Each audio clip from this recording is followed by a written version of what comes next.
गाँ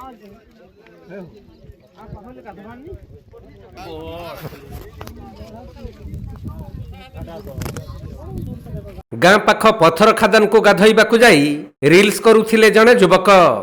पथर उपरे छेड़ा होई भिडियो करुथुवा बेले अचानक खसी जाइथिला युवकंकर गुड़। तेणु प्राय 30 रु 35 फुट गभीर थिबा खादान रे पड़ी युवक जनक निखोज होई जाइथिले। खबर पाई अग्निशम बाहिनी और ओड्राफ टीम घटनास्थल रे पहुंची निखोज युवकंकु खोजाखोजी करिथिले भी पत्ता मिली नथिला। बलांगीर जिला बेलपड़ा थाना डोंगरीपाली गाँ निकट पथर खादान रे घटीथिला एहिपरि अघटन।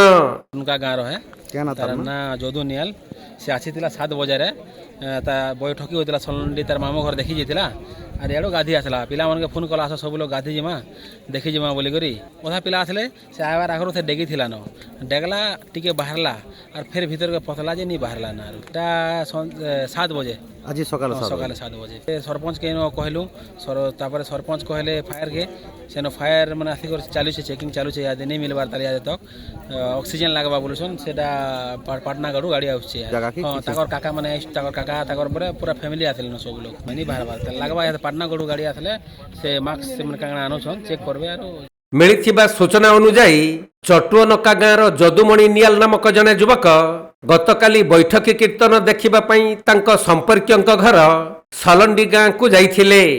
आउ आज सकाळे बाइक रे पथर खादान निकट को गाधोइबाकु आसी सेठारे हुएत रील्स करुथबा समय रे हठात गुड़ खसी जिबारु खादानर गभीर पानी रे पड़िथिले भी आउ बाहर को बाहरी पारि नथिले। खबर पाई स्थानीय अग्निशम बाहिनी और बलांगीर ओड्राफ टीम घटनास्थल रे पहुंची प्राय 7 घंटा अक्लांत परिश्रम करी जदुमणि को मृत अवस्था रे उद्धार करी बेलपड़ा पुलिस को हस्तांतर करिसंती। तेणु एपरी दुखद घटना को नहीं सारा अंचल रे दुखर छाया खेली जाइछि।